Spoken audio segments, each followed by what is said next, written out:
Olha isso aqui. Moraes não recua, diz que não vai recuar 1 milímetro em julgamento de Bolsonaro. Claro, tá tudo armado para condenar o cara por ter feito crime nenhum. Mas o que me deixa estarrecido são alguns comentários. Olha isso aqui. Só vou cobrir a foto do meliante, né? Para não dar problema. Alexandre de Moraes está certo. Esse vagabundo golpista não merece anistia nunca. Olha, tem mais. É isso, ministro Alexandre de Moraes. No lugar de criminoso golpista na cadeia.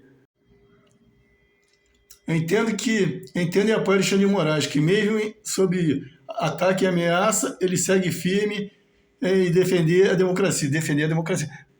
Isso aqui é o povo brasileiro. Os comentários mais coerentes aqui, apoiando o Bolsonaro e a coisa certa, são maiores, mas eu quero mostrar para vocês que tem gente que tem mente de ameba aqui, e são muitos. Fui.